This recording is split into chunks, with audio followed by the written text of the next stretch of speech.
ഓരോ 10% കൊളസ്ട്രോളിന്റെ 10 milli ഇക്വലൻസ് cholesterol കുറയ്ക്കുകയാണെങ്കിൽ ഹൃദ്രോഗ സാധ്യത 2% കുറയുന്നതായിട്ട് കാണാറുണ്ട്.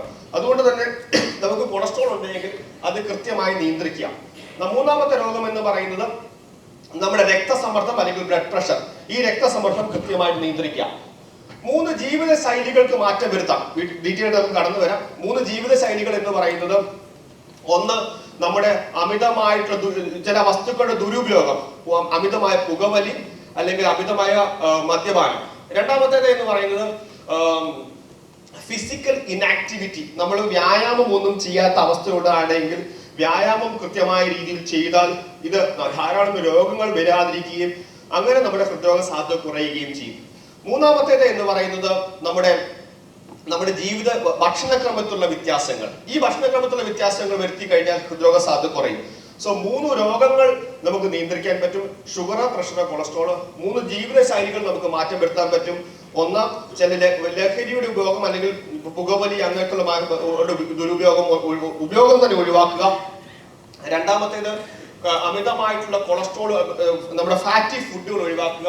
3, വ്യായാമം കൃത്യമായി ചെയ്യുക. ഇങ്ങനെയുള്ളപ്പോൾ ഈ രോഗം ഒരു പരിധി വരെ നമുക്ക് തടയാൻ പറ്റും. ഈ റിസ്ക് ഫാക്ടേഴ്സിനെ കുറിച്ച് പറയുകയാണെങ്കിൽ പലപ്പോഴും പറയും, ഡോക്ടറെ എനിക്ക് വളരെയധികം കൊളസ്ട്രോൾ ഒന്നും ഇല്ലല്ലോ, പിന്നെ എങ്ങനെ കൊളസ്ട്രോൾ ഉണ്ടായി? അല്പം ഷുഗർ ഉണ്ട്, പക്ഷെ വളരെയധികം കൊളസ്ട്രോൾ ഒന്നും ഇല്ലോ. ഇത് നിങ്ങൾ മനസ്സിലാക്കുക. ഈ റിസ്ക് ഫാക്ടേഴ്സ് നമ്മൾ കണക്ക് പഠിക്കുമ്പോഴത്തേക്ക് പലപ്പോഴും പറയാറുണ്ട്, ഇത് 1+1+ അങ്ങനെ കൂടി പ്ലസ് എന്ന രീതിയിലല്ല, ഇത് മൾട്ടിപ്ലിക്കേറ്റീവ് ആണ്. 1 ഇൻറ്റു, മനസ്സിലായി, അതിന്റെ പവർ കൂടും. 1² 2² അങ്ങനെ സ്ക്വയർ മൾട്ടിപ്ലിക്കേറ്റീവ് ആയിട്ടാണ് ഇത് പലപ്പോഴും വരുന്നത്. നമ്മുടെ നാട്ടിൽ കണ്ടുവരുന്നത് എല്ലാത്തിന്റെയും ഒരു ആവറേജ് മോഡറേറ്റ് ലെവൽ ഉണ്ടെങ്കിൽ തന്നെയും ഈ രോഗം ഉണ്ടാകാൻ സാധ്യതയുണ്ട്. പിന്നെയുള്ളത് ഒരു കണ്ടിന്യൂ പ്രോസസ്സാണ്. മനസ്സിലായി, ഇത് എല്ലാ പരസ്പര പൂരകങ്ങളായ റിസ്ക് ഫാക്ടേഴ്സ് ആണ്, ഒന്ന് മറ്റൊന്നിലേക്ക് നയിക്കുന്നത്.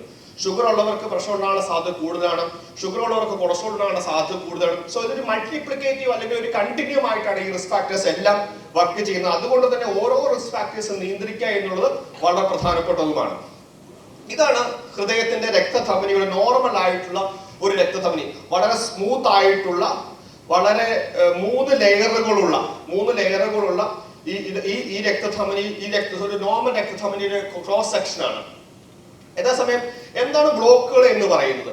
ബ്ലോക്കുകൾ എന്ന് പറയുന്നത് വളരെ സ്മൂത്ത് ആയിട്ടുള്ള ഈ രക്തധമനിയുടെ ലേയേഴ്സിനുള്ളിൽ കൊളസ്ട്രോൾ ഡിപ്പോസിറ്റ്സ് മറ്റു കാര്യമുണ്ടാക്കി അതിനാണ് അത്രോസ്ക്ലെറോട്ടിക് പ്ലാക്ക് എന്ന് പറയുന്നത്. അത്രോസ്ക്ലെറോട്ടിക് പ്ലാക്ക് ഉണ്ടാകുമ്പോൾ സ്വാഭാവികമായിട്ട് ഇതൊക്കെ മനസ്സിലാകും, രക്തോട്ടം നടക്കാനുള്ള സ്ഥലം കുറയും, അല്ലെ? രക്തോട്ടം നടക്കാനുള്ള സ്ഥലം കുറയും. ഇത് ഇത്രയും വ്യാസത്തിലൂടെ ഉള്ള ഇത്രയും വ്യാസത്തിലൂടെ നമുക്ക് രക്തോട്ടം സുഖമായിട്ട് നടക്കുമെങ്കിൽ കൊളസ്ട്രോൾ ഡിപ്പോസിറ്റ്സ് വന്ന് അടഞ്ഞു കഴിയുമ്പോൾ സ്വാഭാവികമായിട്ടും രക്തോട്ടം നടക്കാനുള്ള സ്ഥലം കുറയും. അതാണ് പ്രശ്നങ്ങളിലേക്ക് നയിക്കുന്നത്. സോ അതുകൊണ്ട് 2 കാര്യങ്ങളുണ്ട്. ഈ ബ്ലോക്ക് ഉണ്ടാകുമ്പോൾ 2 കാര്യങ്ങൾ ഉണ്ടാകുന്നു. ഞാൻ മുമ്പേ പറഞ്ഞു, ഒന്ന് അഞ്ചൈന പെക്ടോറിസ്. അഞ്ചൈന പെക്ടോറിസ് എന്ന് പറയുമ്പോൾ ബ്ലോക്കുകൾ മൂലം ഉണ്ടാകുന്ന ലക്ഷണം. 2, അത് നമ്മൾ കൃത്യമായി ചികിത്സിച്ചില്ല എങ്കിൽ, മനസ്സിലാക്കിയില്ലെങ്കിൽ അടുത്ത ഘട്ടത്തിലേക്ക് പോകും. അതിനാണ് മയോകാർഡിയൽ ഇൻഫാക്ഷൻ അല്ലെങ്കിൽ ഹാർട്ട് അറ്റാക്ക് എന്ന് പറയുന്നത്.